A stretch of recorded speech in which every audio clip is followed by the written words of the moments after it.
Leslie. Leslie, see the camera up there?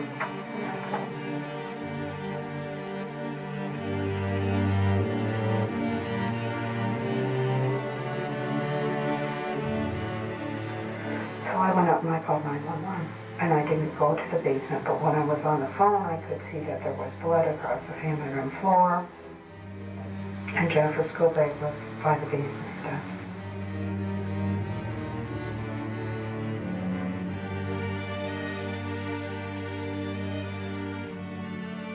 Ten years ago, on January the 6th, our daughter was murdered in our home. She was 18. Her name was Jennifer. It was a horrible act of violence. She'd been shot. She had been shot in the head. Our lives changed horribly from that time on. Your mother, you know, she has a sweet tooth. Oh, does she? So, yeah, oh, yeah. Oh, yeah. After our tragedy, it left us with just Brian and me and Mason to put the family back together as best we could. But that was a pretty difficult task given the fact that Mason was 20 at the time, and after the murder of Jennifer, he was arrested and tried and found guilty of murdering his sister.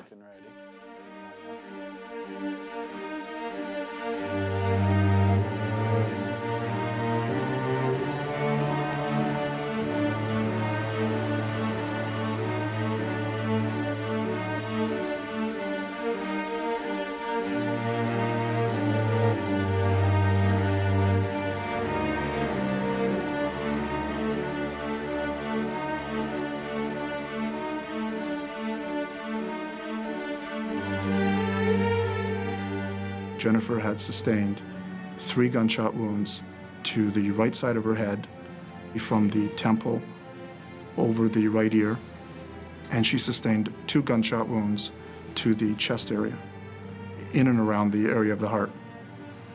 And those were that was the cause of death. She screamed, and there's blood in this, and there's a trail down the basement steps. So I went down the basement, and that's when I saw Jennifer. Don't use your fingers.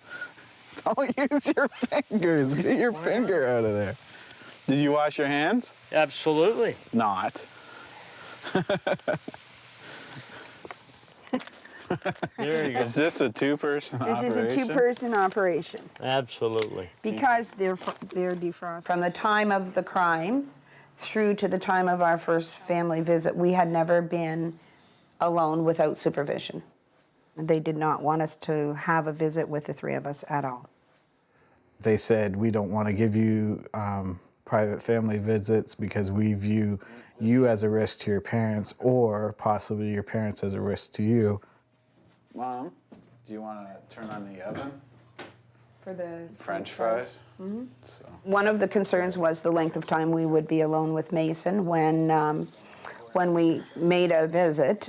And that means that we're 72 hours unsupervised. It would be just Brian and myself and Mason. They call on the phone 3 to 4 times a day to have everyone show their face at the door. But other than that, we're alone. We're all alone. So there is knives here, and I think that their fear was that if they allowed a private family visit and I did murder or hurt my parents, that they would be held liable for that. I gotta get that. Okay, you have to do a visual on everybody? All right, thank you. There's there's an officer, and he's asked that we step out for a visual inspection. Did you get everybody? All righty, thank you. Right from the beginning, he was adamant that somebody else had committed this murder, and that he was an innocent victim. To the best of my knowledge, to this day, he still maintains his innocence with regards to the death of Jennifer Jenkins. Should have been me. She never did anything to anybody in her whole life. She was 18 and she was going places.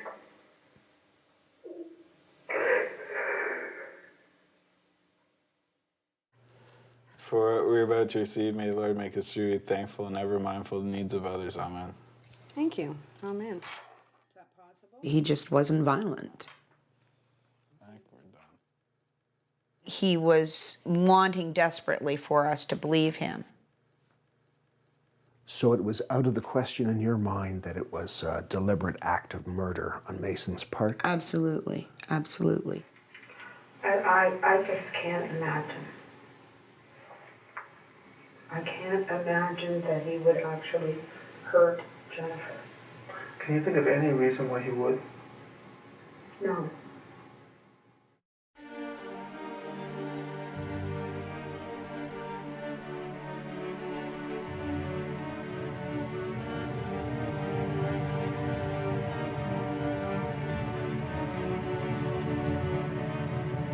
Our town of Chatham is approximately 3/4 of an hour away from Detroit. I think they call Detroit the murder city, and they have approximately a murder a day. And here in Chatham, we have maybe a murder a year. Unfortunately, 1998 was our year.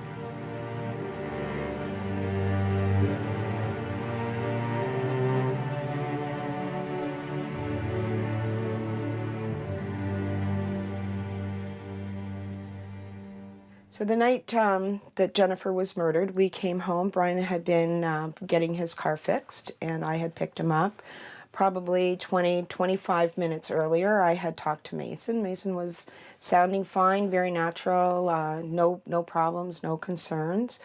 We came into the house. Brian went one way, I went the other, and then we called for the children, and the house was fairly dark. Nobody answered us at the time.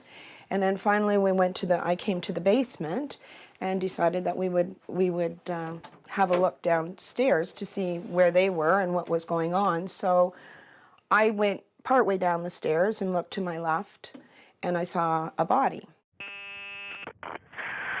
1715 ambulance emergency. Yeah, it's 28 Jasper. There's blood in basement. We need help. Okay, what's going on? My husband can't, I don't know, he's in the basement. There's blood, it looks like. Two kids? Two teenagers. Okay, are they conscious, talking? Brian, are they conscious? No. No? Listen to me, ma'am. It's Jennifer, it's my... Pick up the phone. Hello. Hello? Okay. Where is she right now? She's on the basement floor. Okay. Blood is coming out of her, like it's stopped, but it's soaked up. It is. Okay. You're absolutely sure she's not breathing? She's not breathing a thing. What's her color like? Well, she's white. She's white? Her head's, it's covered in blood sort of thing, and there's no life here at all. There isn't. All right. Is she on her back? She's on her back now, yes. Okay, then. What I want you to do is I want you to just gently tilt her head back, put one hand on her forehead. What? Tilt her head back, sir, yes. Okay. Well, she's kind of cockeyed here. She is. Oh, my God, Jennifer. Oh, honey. Oh, shit.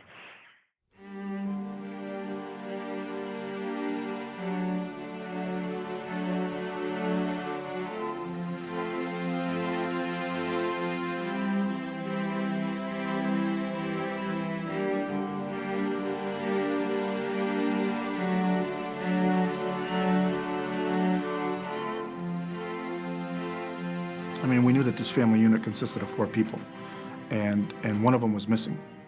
And we didn't know if Mason had suffered the same fate as his sister Jennifer. Okay. Now, you don't know if anybody else was in the house? I don't know where her brother is. What I'm concerned about is if something happened to her in the house, is that person still in the house? No, I don't think so. You don't think so? No. Okay. Well, we've got the police coming, okay? For all we knew, Mason may have been shot as well. He may have been shot and been able to make it to the backyard or a neighbor's yard or in a bush somewhere, and we didn't know where Mason was.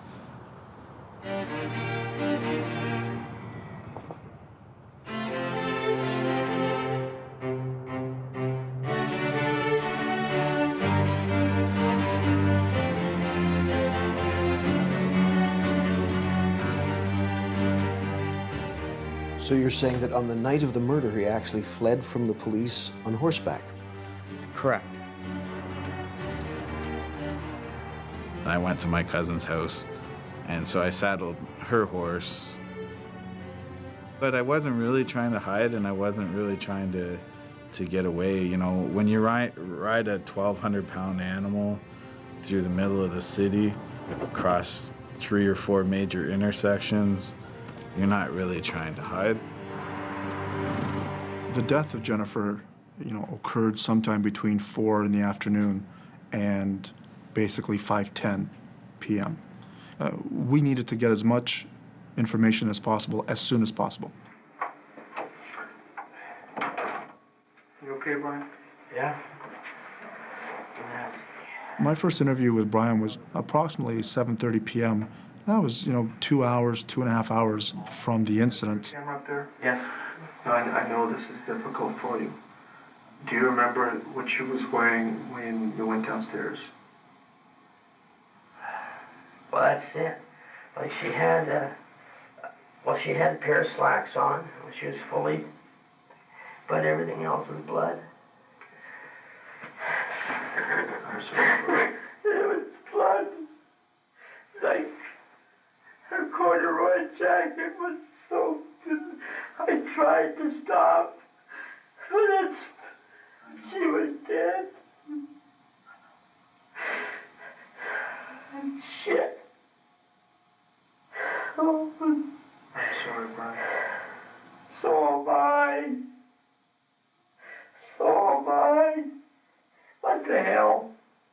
You have a family and then you don't have a family, so what? What the hell? We haven't done nothing. We don't deserve this.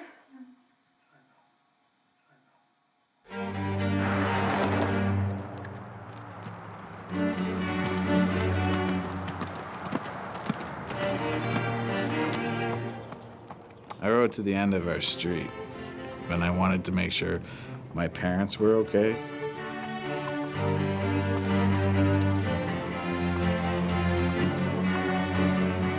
I decided to go from there because all the police cars and stuff were still there. I just needed time to think.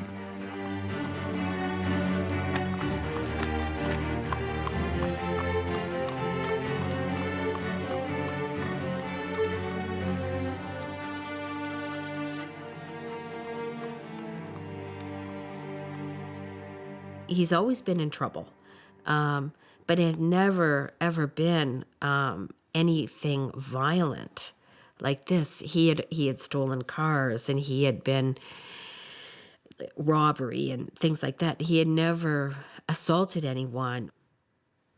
We just couldn't believe that Mason could do such a thing. The violence part, Leslie and I were drilling and going over and over and over. The violence part has never been violence. Never, ever, ever. And even him. Like the violence has been behind the wheel on escapes and different things, but no violence. I ended up taking a vehicle later on. About an hour later, the police came and arrested me.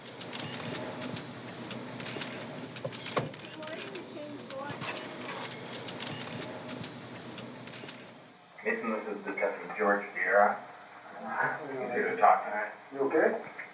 My knee's swollen out a little bit. What happened to your knee? It happened with all the stuff that went on. You okay? I was young and I'd never been through interrogation or anything like that before. How are you doing? Not good. I really want to be with my family. I know. I know. This is not an easy time. No.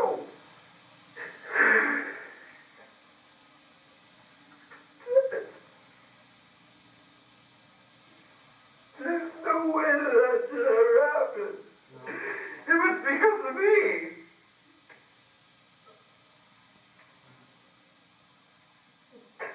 I know you feel really guilt about that. I don't want to go. I don't feel like I want to go on. That's my little sister. During the course of that interview, Mason provided me with a version of events, which basically consisted of he saw a white van pull into his driveway. 4 males came out of the van. 2 of them had weapons. All 4 entered his residence. There was 4 other people involved. It involved me leaving the house, and one of the people went back into the house. I don't know what happened. I never saw what happened because they put me into a van. And basically these 4 bad guys take Mason away and kidnap him. 2 of the people were carrying guns on them. I don't know what kind. When they came to the front door, I fired my gun. I didn't hit them. They came upstairs, and when you have 2 guns pointed at you and nothing left, they took my gun. We had some concern with that story. It frankly didn't have a ring of truth to it. Clearly, we believe at this point that Mason is responsible for Jennifer's death.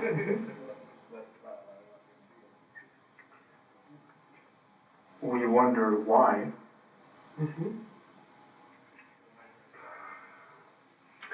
We believe that Mason is responsible for Jennifer's death. Yes. You're trying to support your children, and you have 2 children. One is dead. The other one is accused and tried of murdering that child. So that in itself tears you between children that you raised and that loved each other. And it was just a horrendous spot to be. My perception is that he really truly loved her. I'm not defending this other gun. I know. I'm not, but also too, like he's got the record, but no record of violence. This is the sister that we're talking Yeah, about. we're sick, and there's no problem with them, other than just normal brother and sister shit. He was not a violent person, so we would have no reason to suspect that he would do this horrendous thing.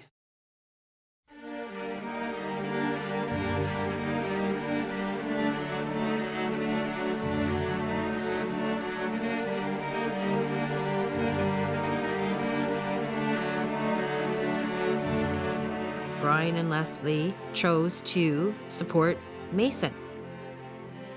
We decided as a family that we were going to support Brian and Leslie.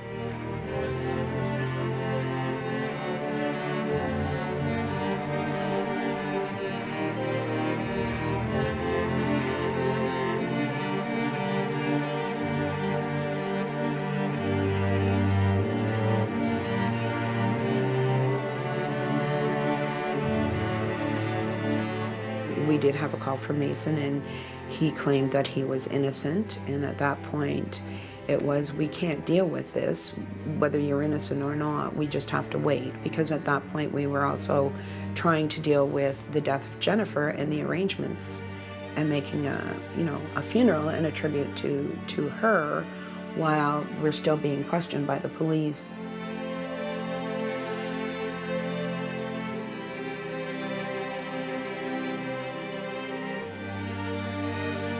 Most families who have lost a child are allowed to grieve. We weren't allowed to grieve because the police repeatedly called us in for questioning.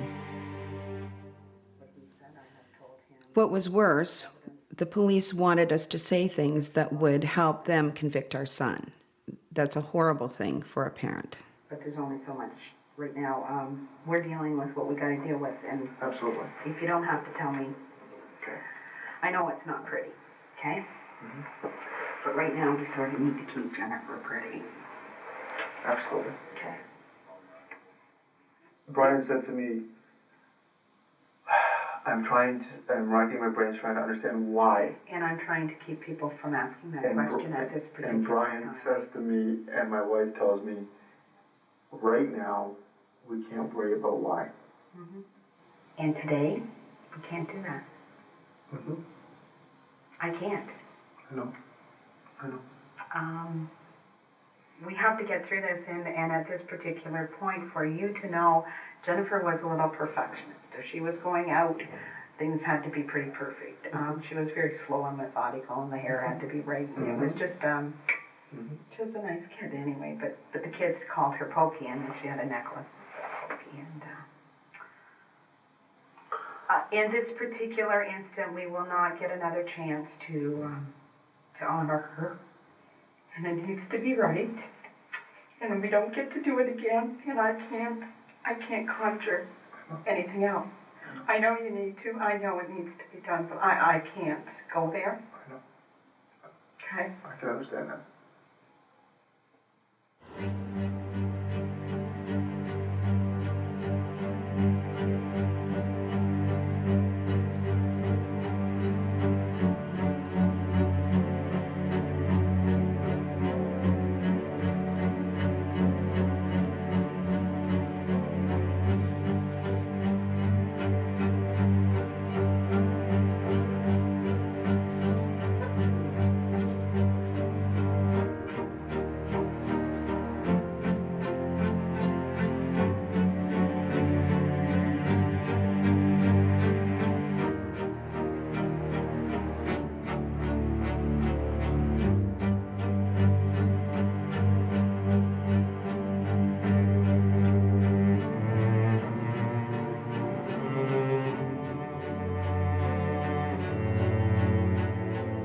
He was a cute little kid.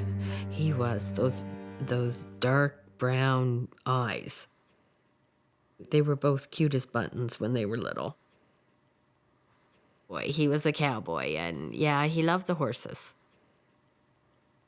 And Mason was very mischievous. He was always getting into trouble. He would climb out of windows and climb up trees, and he was very adventuresome. And where Jennifer was, she didn't get into trouble like that. Mason would get in trouble for stealing cars.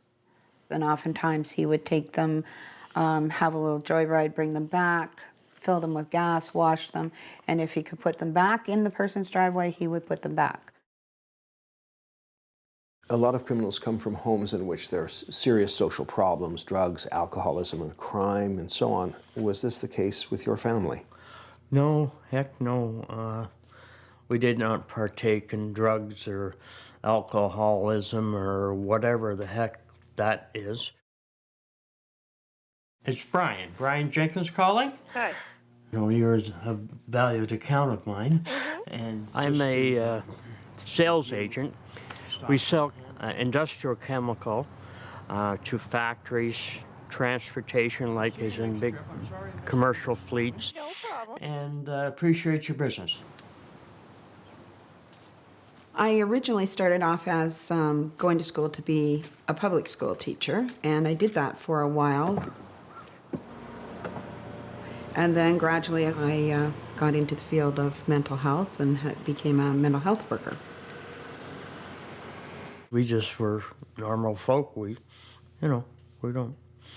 Any criminal history? No, none whatsoever.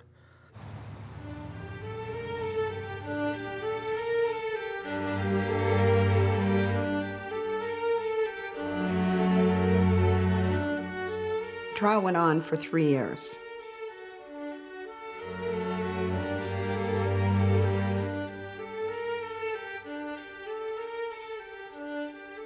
Mason was struggling with the criminal justice system, and we were struggling with a fight just as devastating. After the murder, we knew that we needed to go out, and we knew we needed to be out in public so that we didn't feel ashamed. Acquaintances, good acquaintances or different things would stop dead in their tracks and go the other way. You know, like they see us, you know, 50 feet away, and then it's clear they went the other way to avoid us, like the plague.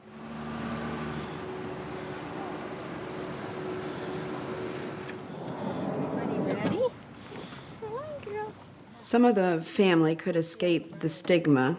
Brian's sisters, for example, they had married names and lived out of the city, so no one knew that they were connected to the case.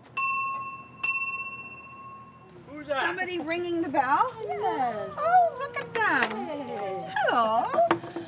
How are ya? Come on in. Here's to the clan. Have you seen Brian? It's a terrible secret. And because I don't live in Chatham, and because I'm not a Jenkins, people do not associate any of the crime with me. So I've been able to sort of hide. One night I was out here and I saw something move at the back. My two little girls, they don't even know. My husband's family don't know. But how do I tell them? What are they going to think about me and my family? Because sometimes people can be cruel and they can be very judgmental. For Brian and I, in Chatham, there was no escape.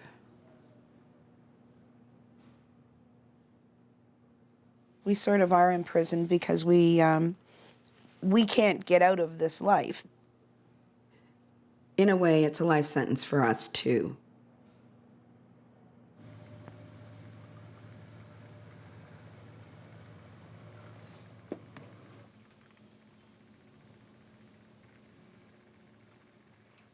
Jennifer was murdered in this chair. The chair itself was exactly where I'm sitting.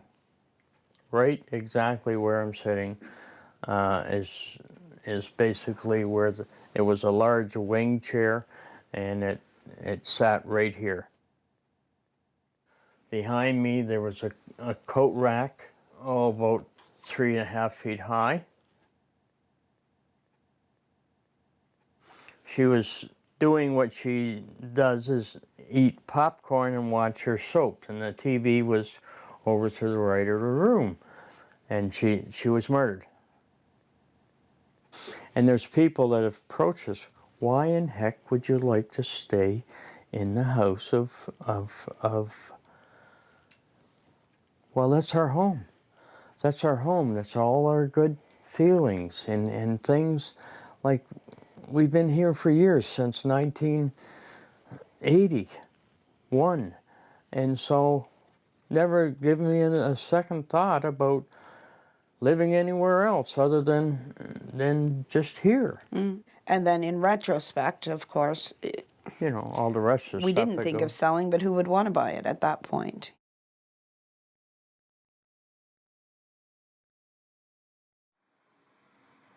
We don't need your home anymore after tonight, so we're going to yank our people out of there, which means it'll be free and clear for you to go in if you wish. What we're hoping and what we prefer, obviously, is that if you let us go in there and do the cleaning up first before you go in there. Do you have any problem with that?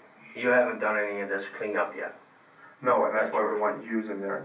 I spoke to... Well, maybe we won't want that. Okay, that's not a problem. That was the issue that I was wondering. Maybe we won't want that. You won't want us to clean that for you? That's right. Okay. That's our home. That's true. And if in fact we get it back at a time and you haven't cleaned anything up, we got a mess to clean up, and we're going to clean it up. And if we have the choice to do it. Yeah, that's right. No, I know. Mr. and Mrs. Jenkins. I know where you're coming from and kindness and everything. That's where I hope you're coming from. Yeah. But you let us decide. I got some clothes in the I'm the last one to see my daughter. And I gotta get back there. Do you understand that? Yeah. So don't you touch a goddamn thing. I don't care if you shit in the place and all over it. It's our home. Understand? So don't touch a freaking thing. We might want you, might not. I don't know. But that's our. We gotta grab onto every inch of anything that we got here to keep this thing sane. The insane thing that it is. So back off. Back off, George. I'm telling you.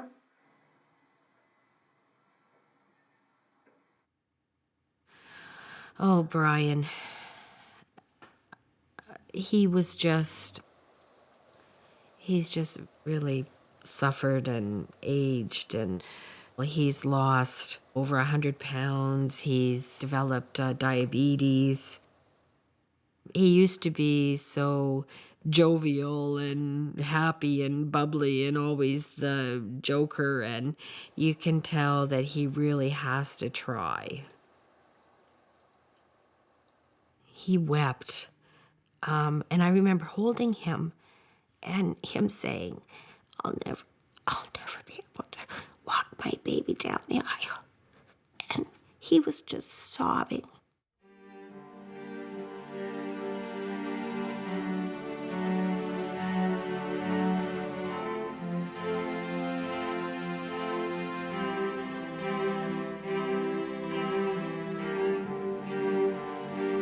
He went to prison, and the appeals continued on for several more years.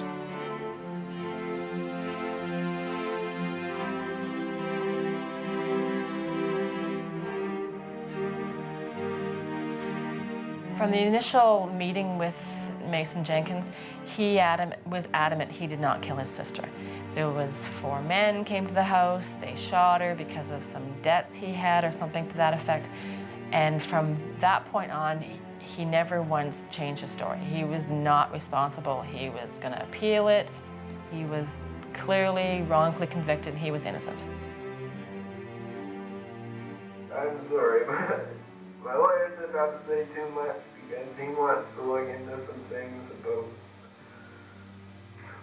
I had asked for my lawyer, and I had on a couple occasions throughout the interview, I had said my lawyer doesn't want me to talk to the police. And he just said, for a change, Mason, keep your mouth shut and let me do some things. Because usually I blab and blab and blab and get myself in deeper shit. And then Detective Vieira would come in and he would say, oh, I just talked to your parents, or I've been in contact with your parents, or, your parents are doing this. So it was like, and I wanted to know what they were doing, so it was like almost baiting me to talk. And you know who I have to answer to? Your mom and dad. I know. Your mom and dad. And your family's pretty concerned about you too. Your mom and dad are concerned about you. I don't think I did it, dude. My lawyer, he didn't want it admitted as evidence, and so he brought a motion, and the motion wasn't successful, and the interview was admitted into evidence, and it was played at my trial. It was very damaging. Do not believe that there was anybody that showed up at your house. In a van. What are you trying to say? The story doesn't make sense. What am I trying to say? You're here. Your charges were murder. Right. I didn't murder anybody. I got no reason to lie to you. Yes, you do. No, I don't. Sure you do. I don't have any reason. You're here for first-degree murder. You have reason to lie. You have motive to lie. I can see that. Yes. Did you hate her that much? No, I didn't hate my sister. Why would I hate my sister? She bent over backwards for me. Yes, she did. She cares more than, ever than anybody for you. Huh? She had more faith in me than sometimes my parents did. Yep.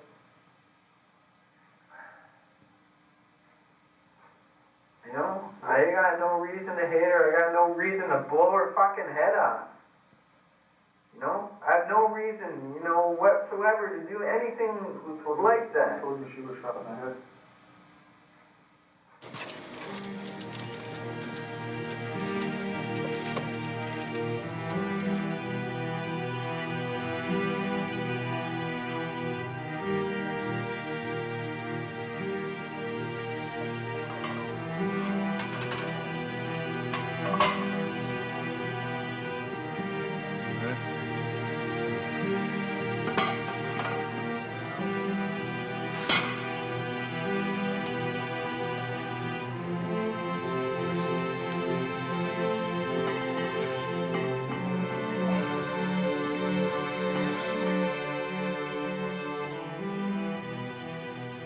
So he just said, I'm guilty.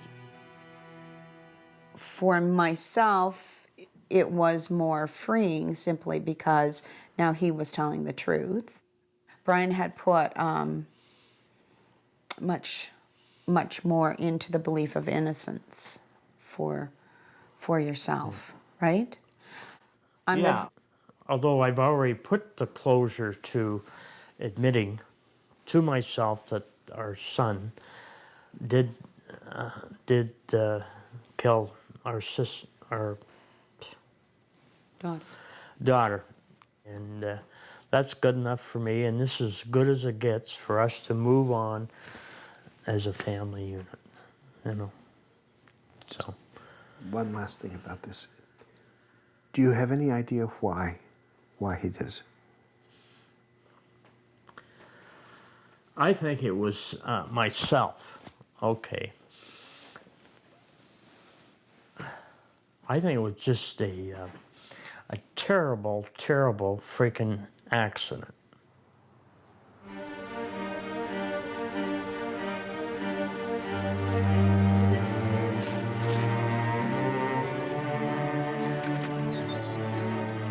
Come on in, you're out. We've been waiting for you. Where are you guys? Right here. Oh, hello. Oh, hi. So good to see you. How are ya? There's my brother. My little day and night angel for a couple of days. What? Hello. Oh, good to see ya. Have you ever talked about the details of the crime with Mason or with Brian and Leslie? Yeah, no. Never? No, 10 we years? haven't.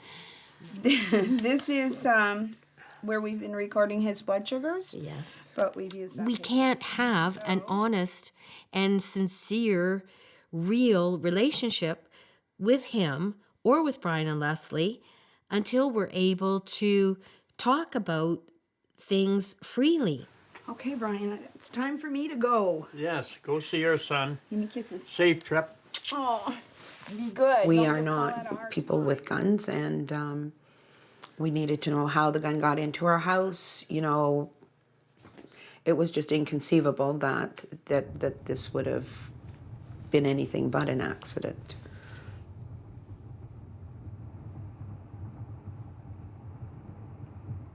So just by telling us he's guilty is his first step, and now he needs to start to explain why, what happened, what he was thinking, those kind of things. So they all take time, and they will come at his time. We are helping him. We have said to him, at this point, we would just like to hear the truth so that we can all live with it and put it behind us.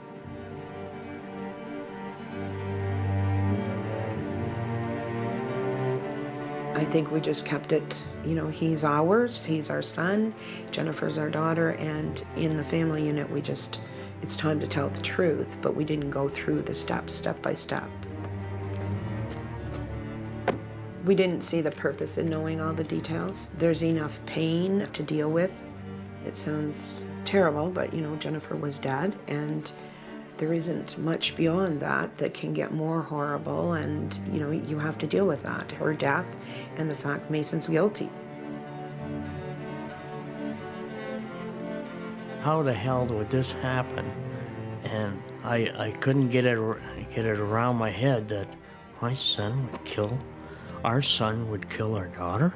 So I was on denial until it was proven in my head that in fact he did pull the trigger and he did kill in the form of an accident. Barrier, please.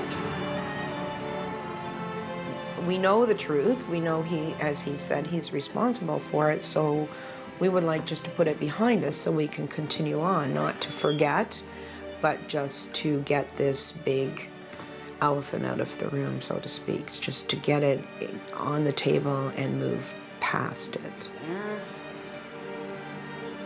Good there. All right. That's it. Unopened by human hands? I hope so. Absolutely. You can take that.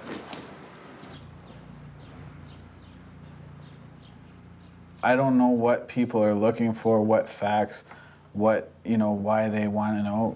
My parents know that my sister was shot. My parents are the ones that found my sister.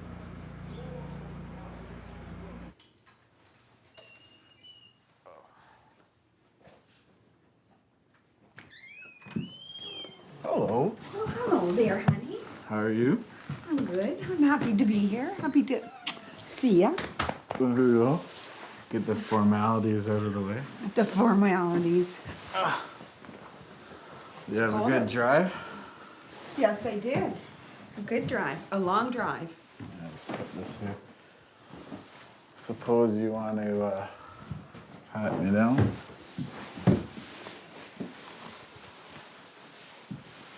Yeah, you're good. Thank you. Good to go. Good to go? And start lunch now? Oh, it is. I'm very hungry. So, ready to go. Okay. Excellent. All right. Thank you. Enjoy. Take care, folks. Yeah. I'll see you later. Okay. Leslie, aside from knowing that Mason did kill her, do you know anything at all about the events of that evening or what happened or why it happened? We have details. I have no idea why he did it. He certainly, I have no idea why he did it. Have you ever had a conversation with Mason in the last 10 years or so about what happened that night? No, not about the exact details, and some of it was, as we said, because of court and the implications for Mason and the case. We know that Jennifer was murdered. We know Mason has told us that he murdered Jennifer. So you're saying it was an accident? Yes. Essentially? Is there anything that you want to ask at this Actually, we've always said, we felt that it was an accident. We didn't know that. We also thought it was a bit strange that he would leave his sister. We would have expected a 911 call. Obviously, I also understand the panic. We feel badly that he certainly didn't do a 911 call and was not able to see his way clear for that. Do you know anything besides that about what happened? In details at this point, no. We haven't discussed, But Jennifer was shot. I know Jennifer was shot and multiple times, Yeah. and but you have not provided that explanation as to the details of that. Well, And then that we came home, to the point that we Yeah. came home. You haven't given the details of all of that yeah, to the minute we walked back in the door. right. Would you be prepared to share those details? Today?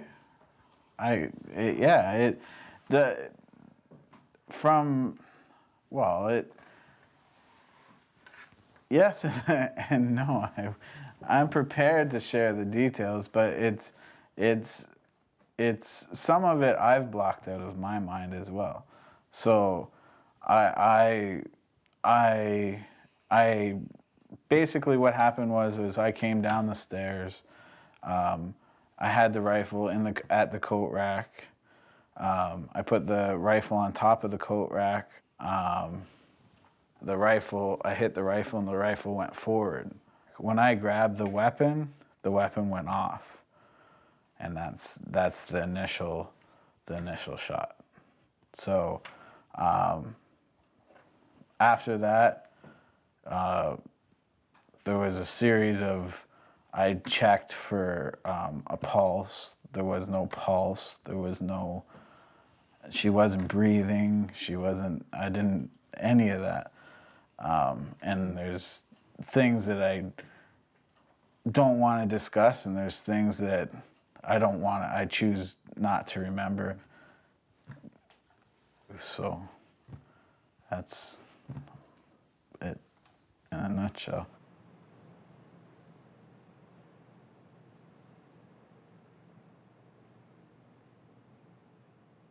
I don't believe that he should ever be let out of prison. Mason took Jennifer's life, and he should pay with his own forever. And 15 years is not the price. Or 25 years is, how can you put a price on Jennifer's life? You can't. So he should pay with his own life, and he should be there until he dies.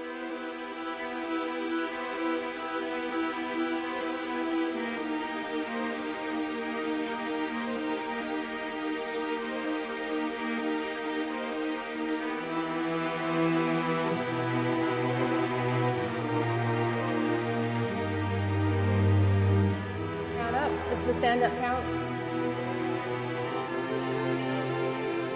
Half count.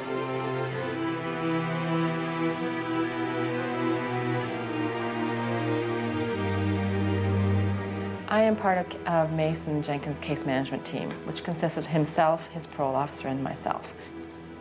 So I have a say in decisions regarding his releases, passes, trailer visits, that type of thing. I also do a monthly report on his progress.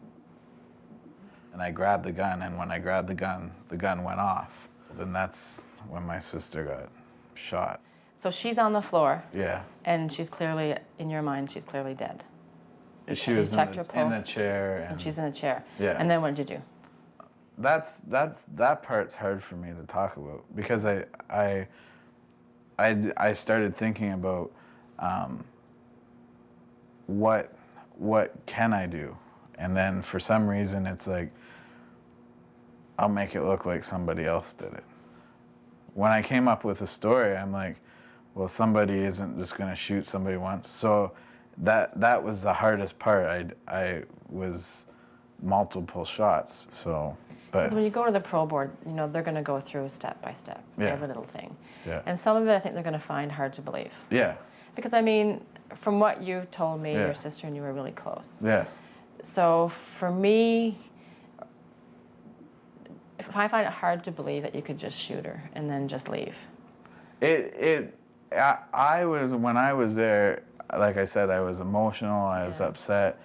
I checked for vital signs, I checked, I cried, it was emotional.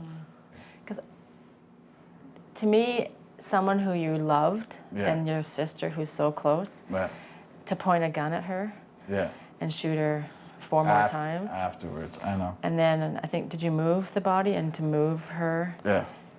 He dragged the body down into the basement from the living room, and you'll see a trail of blood leading from that chair, leading to the basement. And when you look down, there's a runner on the stairs going into the basement, and you can see blood on the runner going all the way down. The horror. Once some of the facts were released, and how Jennifer must have suffered.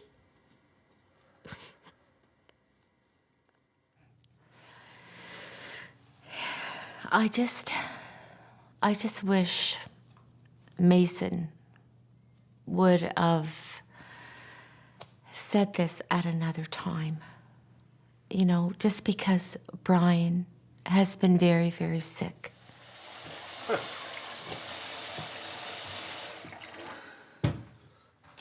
that enough water? Yeah, I will do. I'm gonna go see. I don't think you have any aftershave. Brian needs his strength and his mind to get better from being sick.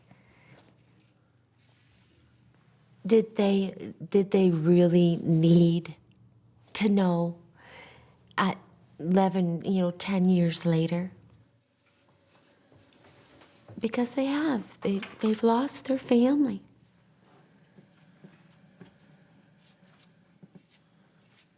You don't have four people sitting around their kitchen table having breakfast or lunch, supper, Christmas time, Nobody sitting around the tree with them. Easter. Maybe you can go out dancing now. You're all cleaned up. Okay. Why did you hold to the idea of his innocence for such a long time? Because I wanted to believe. Because I wanted to believe that fact.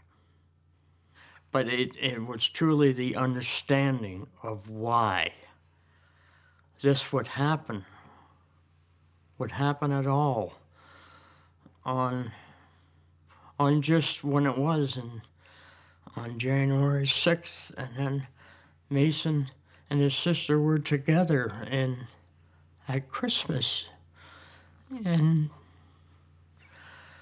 the admiration of each other. I could stand back Christmas morning and observe that and the stuff, and then for that to happen like a week later, and it just, so that stuck in my mind.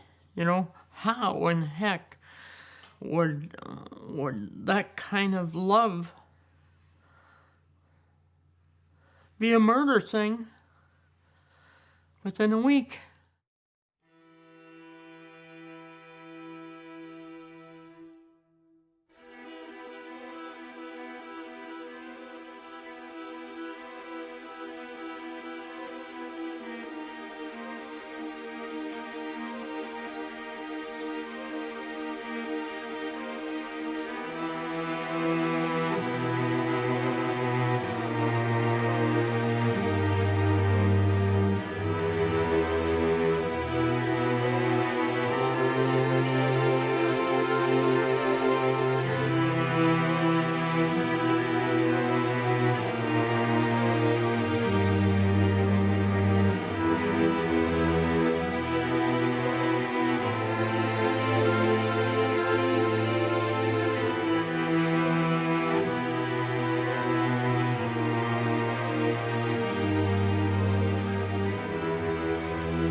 We talked about it before. I was a little confused because one thing that stuck out in my mind is when you said you shot her and you knew she was dead, right? Yes. So why would she be shot 4 more times if she's dead?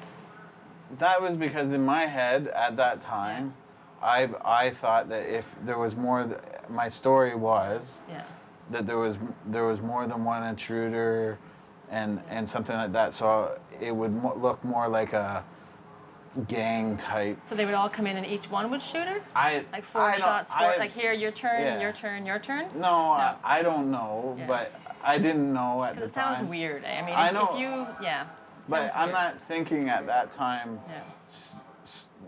straight, I guess. I was just mixed up. So you thought, okay, I'll Yeah. shoot her 4 times, like 4 people came in and each took a turn, and then I'll go write a note that they left, that we were here and we shot her? Or? No, I don't get that. It wasn't like that. It was, at that time, it was just like, I wrote the note, but I wanted to deflect the blame. I'm just saying, like the prologue, they're going to say, okay, so you shoot her 4 times, thinking there might be 4 people, so each person might have shot her. Then we're going to be here and we're going to leave a note that we were here and we killed Jennifer, we killed this person, and then I'm going to hide the gun, because I don't want to have the gun, but I'm going to hide the gun. It seemed rational at the time, and it seemed rational at that moment, but until somebody's in that situation, nobody can say what they would necessarily do. Because they're going to ask you all this. They're going to say, how does this make any sense? Yeah, it doesn't. It can't make sense. It sounds hard to believe. Yeah. None of it was straight. None of it was It was just rational. in the panic, all this just came to mind. Do this, do that. It was panic. I'm like, well, if I'm taken away,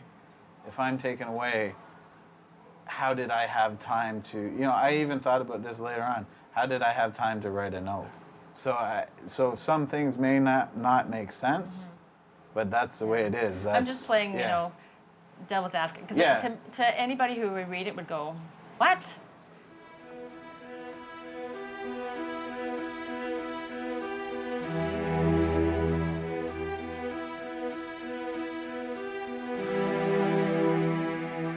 Not only did he shoot his sister, but he shot her 5 times, and he shot her with a single-shot .22 rifle. He shoots her in the chest, and then he has to stop and reload the weapon and shoot her again, and then stop and reload, and again, this time to the head, and then again to the head, and again.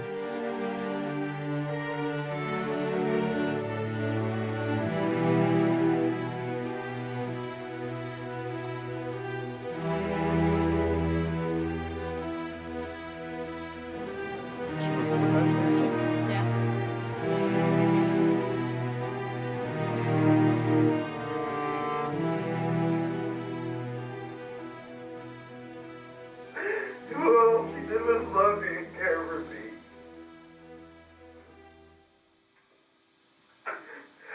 And who gets left out? The fucker. Me, I get fucking off scot-free or off whatever. What did she do? She gets bullets in her. Me, the asshole that should have. I'm still alive. I don't care if I'm here or whatever. I'm still alive and I shouldn't be. She should be. She was going places. Jennifer is the child that everybody wanted. All of her friends, all of their parents, it would be if her friends were with her, it was, well, you're okay. You're with Jennifer Jenkins.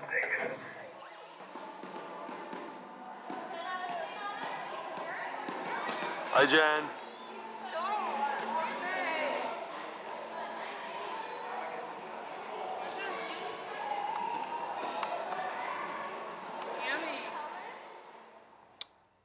Jennifer, she was such a good person.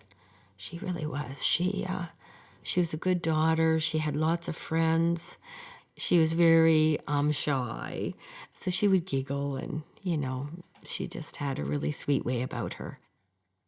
She was so bubbly and everything, and this circle of friends and she seemed to be the focus, and they just came. Jennifer was the magnet of the girls. We decided we were going to go and look for a wedding dress for me. And so she helped me pick out my wedding dress. And that's a memory that I'll cherish forever.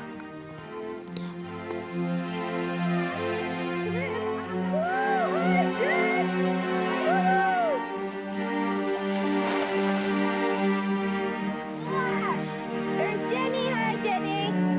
Wave to camera.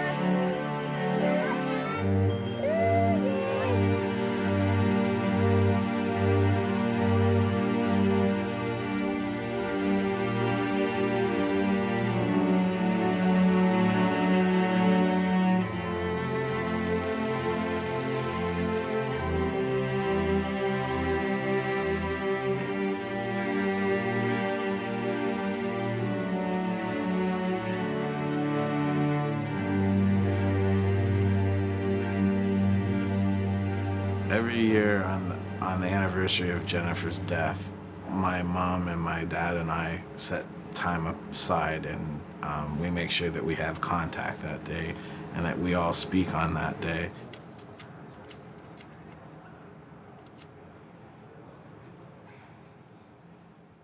When it's a nice sunshiny day outside, we'll call it a Jennifer Day, because that's just, she liked that, and that was her spirit.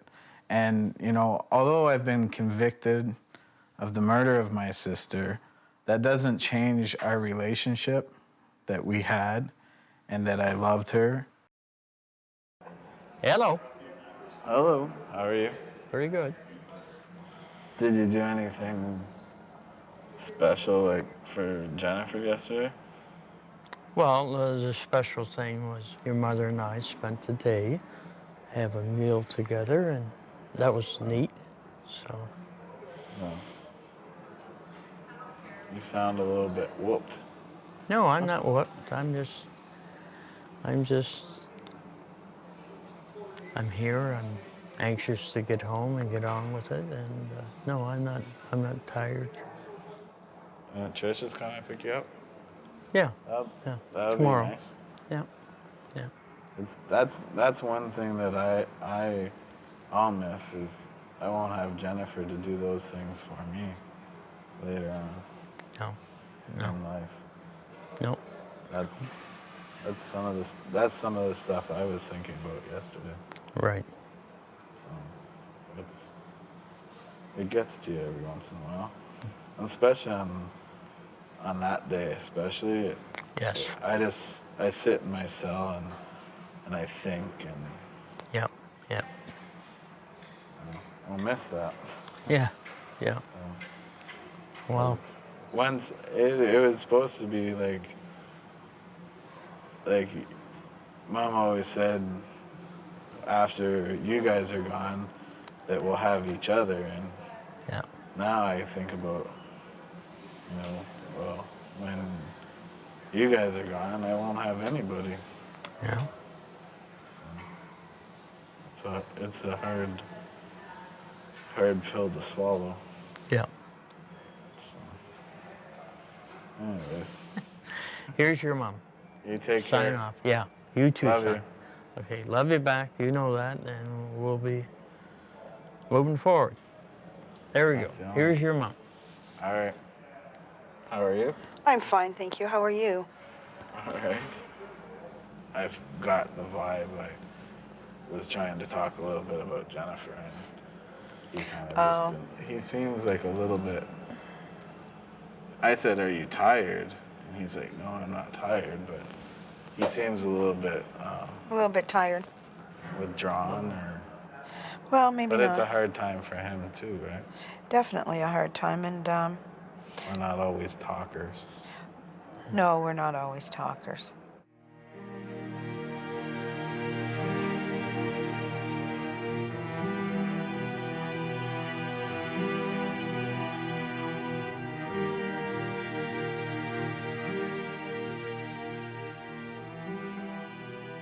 How do you raise two kids that are so different? They were both taught the same thing. They were both treated the same.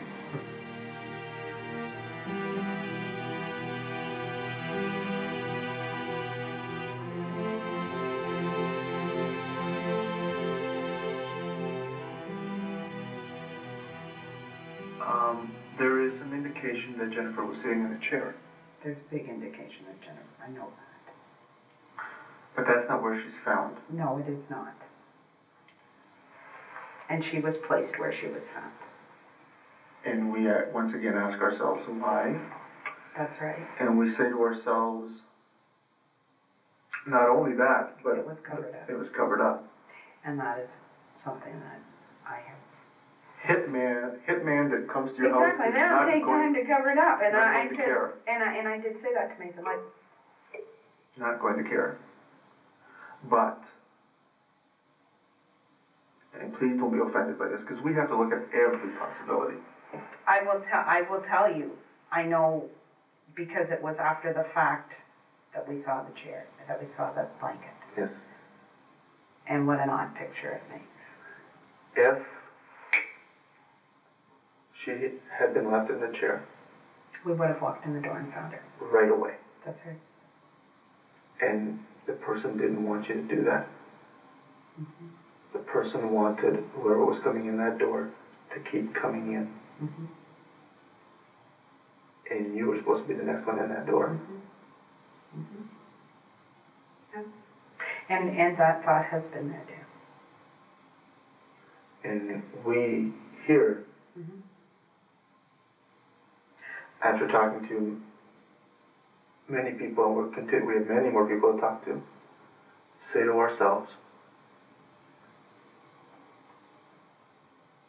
one of the possibilities is that either mom and dad, or just mom, was also a target. because not that I sound cold or callous or insensitive. Jennifer is on that carpet for one reason and one reason only, and that is to keep her from being seen by the person that comes in that door. That is the And that is the only question. reason. You know that we called to Brian's mother, and we called in fear. You know that? That you called Brian? Well, you know that we said, did Mason do this? If Mason did this, Mason's not here. Where is Mason? What has happened? What terrible thing has happened? Right. We called to Brian's mother thinking, what if he went out there and what if, basically, we're looking at a madman on a rampage. Exactly. All right? Exactly. So this is not bizarre and unnatural for you. It's a thought that's crossed your mind as well. My fear. The police suspected that his plan was to kill each and every one of us. And they came up with that one fairly quickly when they started their investigation. It's not one that we have ever really felt was a valid. It's always there. He was never tried. They didn't sentence him. It was in the trial, but he wasn't charged with that. But it seems to keep coming back. As you know, the theory of the Crown was that Mason intended to murder you as well as your wife, and there are still some concerns that if and when he gets out, he might try to finish the job. Have you no concern about this? No concern whatsoever. No concern, and I believe my wife has no concern whatsoever about that issue.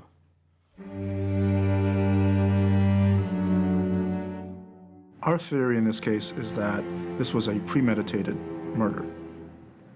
On the dining room table, 2 documents, 1-page documents, very simplistic, and basically those documents are 2 wills, and these wills both say, if I die, everything I have goes to my spouse.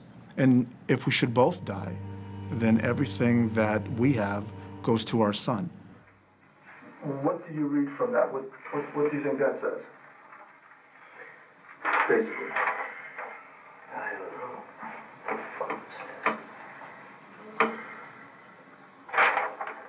It's a testament, it's a will and testament from me, which is totally not right. It's not from me. I didn't write this piece of garbage, and that's not my signature.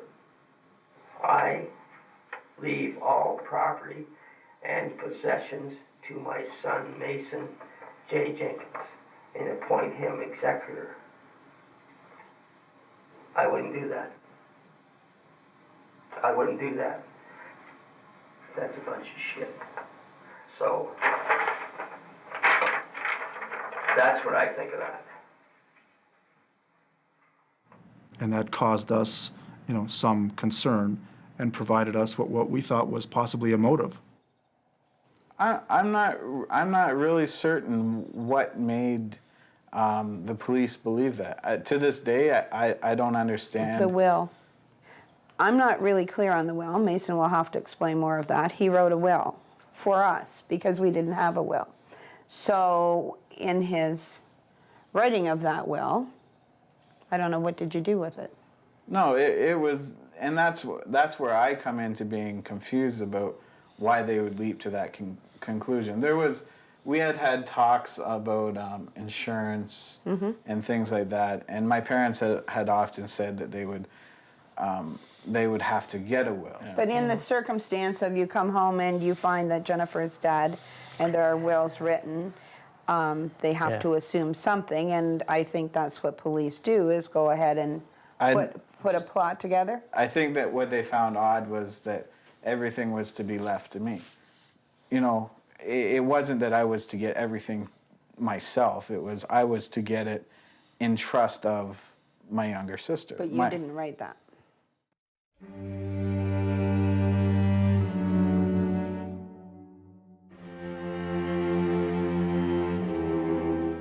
I had come up with a story, a lie, of what I was going to tell to the police and what I was going to tell to make this whole thing believable and So throughout the interview, I was telling lies. I went upstairs and I grabbed my gun because I could see when they're getting out of their van that they had guns. The two guys had guns. Can you give me an example of some of the lies that you told in the interview? Oh, there's so many.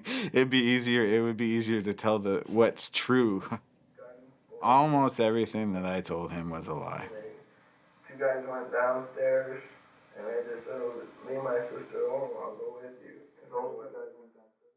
My parents have said to me, we've had children to love and to raise, not to throw away, and we'll be there for you no matter what. But in the back of my mind, I'm like, if I admit that I murdered my sister, will they still be there for me? And that's something I've struggled with, and sort of at different stages I've told a little bit more and a little bit more and a little bit more. And, you know, as a liar, it's hard for me to tell the truth. And then on top of it, I might lose the only support that I have left, because my parents are the only support I have left. So there still is some truth to come out about what you did? Yeah, there is truth to come out. You still haven't told the whole truth about the murder? No.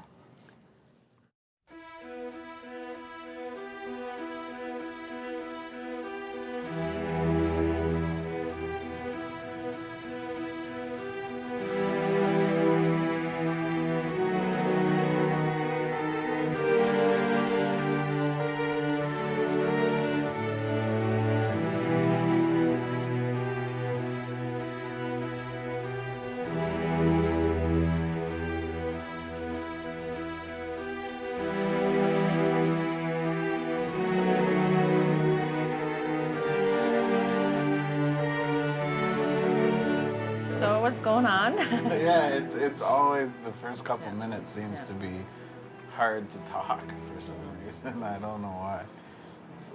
Well, there was some stuff that sounded a little bit hard to believe. So why don't we start over? Well, what happened? Like, yeah, it's not. When I got out of prison the last time, I came back to my family at Christmas time. Right. So that whole time was a confusing period of time in my life for me, because it's Christmas time. There's a lot of pressures from family members, and there was a lot of questions in my mind of, you know, certain things were going to be successful, or certain people I saw were being successful and I wasn't achieving what I wanted to achieve. So in my mind, and it's hard for me to talk about it now, because in my mind I thought about, and I hate to admit it, but I did think about killing my parents.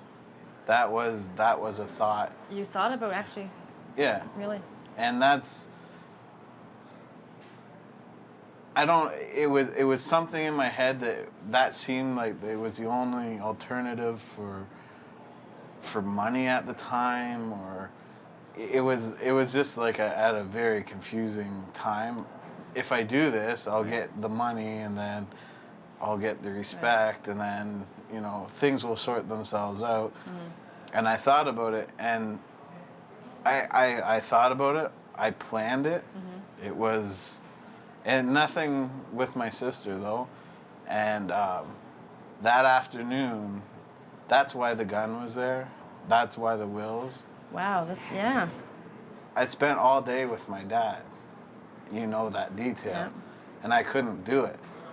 Oh. I had the gun at the back door because So- my dad was sleeping on the couch. Okay. So what was the plan? You were gonna kill your dad, and then. And then my mom would come home, and then then kill her. and then I would leave. Right. Or at that time I wasn't even sure myself. I would leave and then say robbers came in or something like that. So tell me, I'm confused. So, Yeah. okay, you couldn't do it with your dad, and he left to get the car, right? He left he left with my sister's friend right. to come home to get Okay. the car. Mhm. And then when my sister came home, we just talked like normal, how her school day went, that kind of stuff. She went downstairs and she sat in the chair beside the TV. And I went downstairs and I was gonna take the gun and put it in the garage because the gun was loaded beside the back door, and that's when the accident happened. And when that happened, I panicked. Right. I didn't know what to do, and I shot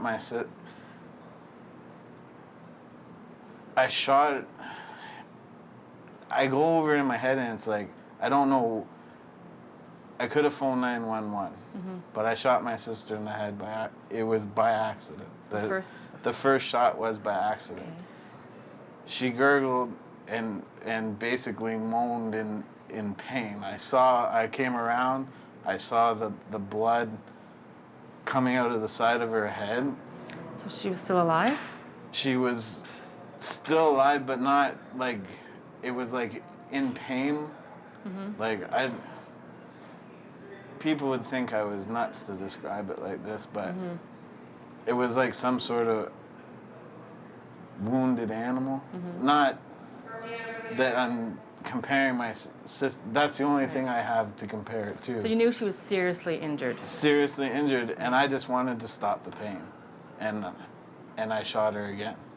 It certainly explains some stuff, because I know before Yeah. you said that you checked her for breathing, or you Yeah. checked her artery or something. I don't know if you ever done that, but I mean, it's No, a hard thing to do, right? No, it's hard I didn't. to check if I don't someone's have alive. any. And you didn't call 911. No. But do you think that You if kind you of called triggered it. 911, do you think maybe she would have survived? Maybe. That's You don't what know. I don't. You I never don't know, right? So you just kept like firing at her. I kept unloading the gun and just wanting it to stop. Make Just sure that wanting it to it's stop. over. It's done. It's like I turned my head. I didn't even look. Like it. I don't. Yeah.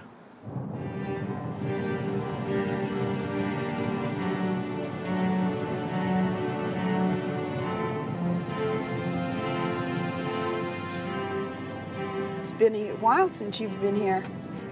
Huh? Yeah, I haven't seen the little rascal 9 Mason months. for 9 months. And today's his birthday. Well enough to travel now, and I'm excited. Good.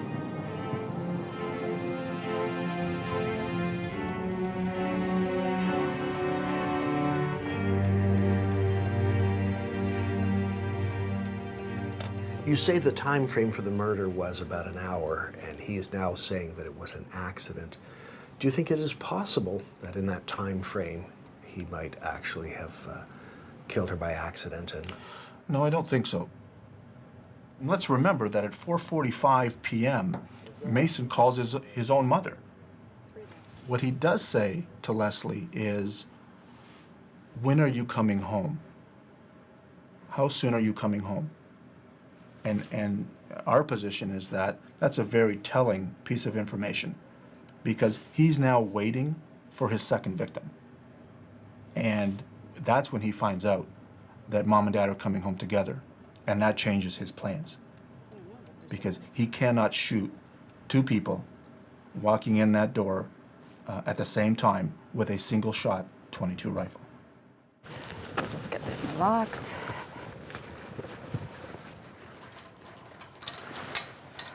There we go, home sweet home. Those are big steps. Yeah. Wrong foot. Oh well. Put Right. All right. Yeah. So you want me to go get Mason? When we found out that he had intent to kill us all, that meaning Jennifer, his mother, and his father, it was clear. It was clearer than ever before. Perfect. Do you want to put this back in the corner? There's things that we're going to talk about, and things that I need to talk about, and it's not going to be shocking, I don't think, for me to say that, yes, I did plan to kill you at one point. Hi there. Hello. Hello there. How are you? How are Nice you? to see you both. Well, it's good to see you. It's very good to see you. And I Dad? give you a kiss, but I'm not feeling well. Yeah, you... Are you good? Now, be careful with... you around. Good to see you. Good. Good. Put on weight for you. Did you? You're wobbly. Yeah, I am. I am. How's your sugar Good level? seeing you. Good. High, Good. How's actually. yours? How's your sugar? I don't know. You don't I know? just got sick, so it's probably low. Okay. Okay. Good? Thank you. Yep. Everybody. Okay. Good to see you. Yeah.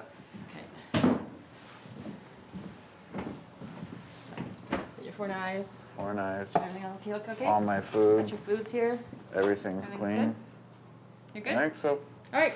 All right. See you on Monday. All right, have a good visit. Thanks. Take care. Thanks, bye-bye. Take care. Bye-bye.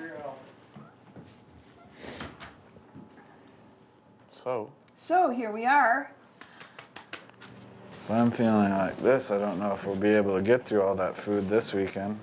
Well, if you're not feeling good, darn, Brian, we'll have to do our best. And is it flu symptoms? No. It's not really flu, just sick. So what are we going to do with the cake? Are you going to be able to eat that? I'm sure Dad can help. No. Wow.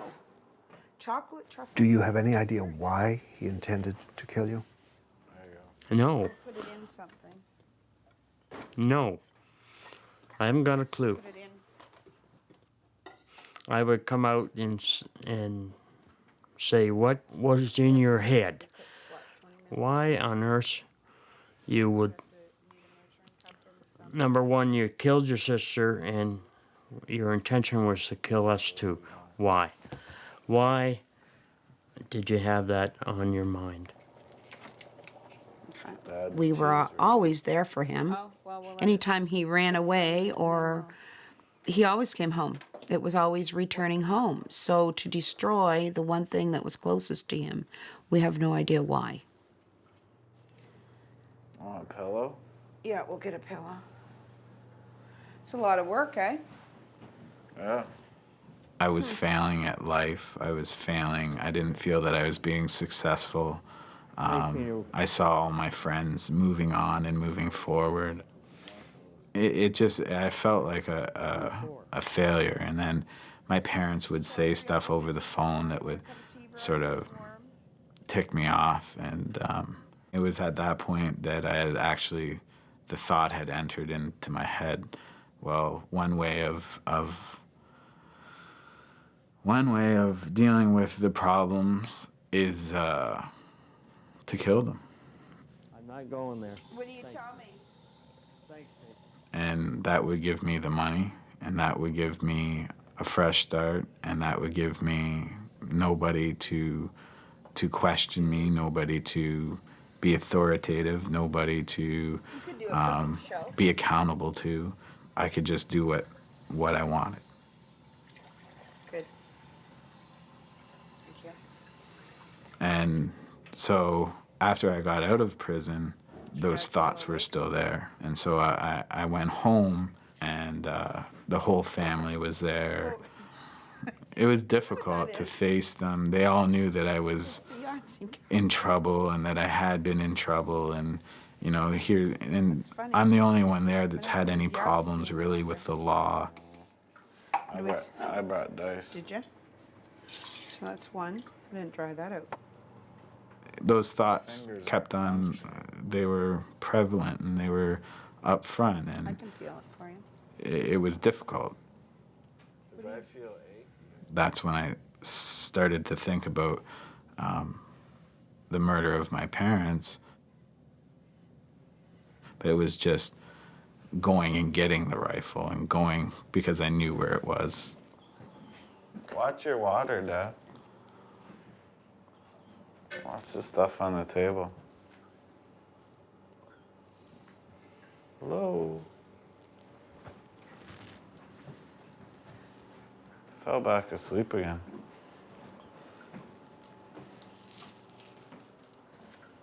We'll have extra. We'll use it for stir fry. How did you know we're having stir fry? I didn't. There you go. Okay. Was this shocking news kind of the elephant in the room that nobody really addressed? Well, it would be the elephant in the room. There's no doubt about it. There's no doubt about it. It's there. He absolutely knows. He made the confession, so he knows, and he knows that we will discuss it. There's no doubt about it. That's good. It's never ending. It's never going to end. You know, it won't end. You put something in there. Really. I didn't know So what it was? it's how do you deal with it?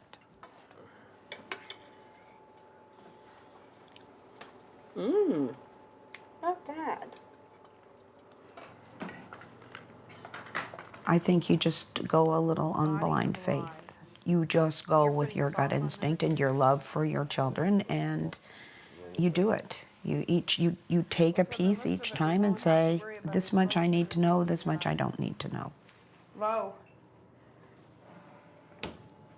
Mason, do you want some milk with your cake? No milk. No milk for you? No. Do you want some, Dad? It's the way we've handled it all the way along, is we keep chipping away type of thing. So I guess being afraid of in my case, of being afraid of losing the family unit. Something that you don't want to lose regarding the family unit, regardless of the costs. And in my heart, I want to still continue on with the family such as is. So what's the occasion? For the cake? Yeah. It's Mason's birthday. Yes. And how old would you be today, son? I don't recall. You don't remember how old you are? Would you be between 31 and 33? That's that would What's be, that number in between? I would believe that would be 32. 32. Wow. So then what year were you born? This is 2009. 1977. Oh. March 13th? You're improving on your math. Some people, as you know, feel that they should have broken with Mason. What do you think? Well, Mason is their son. And like, you know, Leslie and Brian have said, you just don't throw your family away. People still shake their heads. Why are you even bothering with your son? Well, all these visits, that's as good as it gets in our life as a family. And those visits are very important as families do need to gather strength from somewhat other normal. So that's our strength is the three of us getting together regardless of what's happened, but keeping in mind of it, whatever, but trying to enjoy the day, you know, because that's as good as it gets for us. Oh, here's that tea.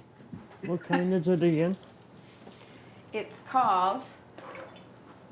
Something. They love their son. That's all they have right now. Cheers, Mason. Cheers. It's not that they're not thinking of Jennifer. They love Jennifer. Jennifer is in their hearts, you know, like every day. You know, and she's around spiritually, you know.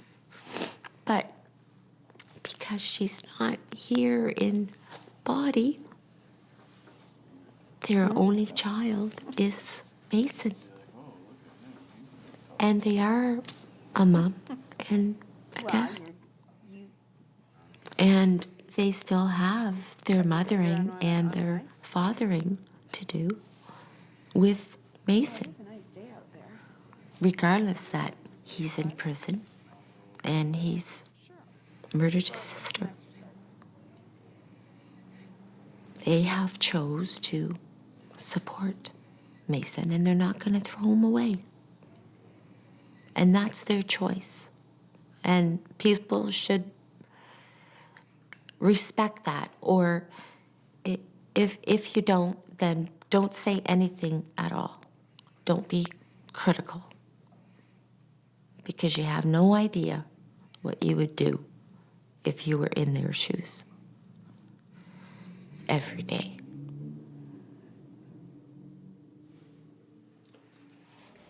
Well, this is nice. We're happy to be here with you on your birthday. And also with you. I have been blessed. You have? I have two wonderful parents like you. There you go. What a crock of shit.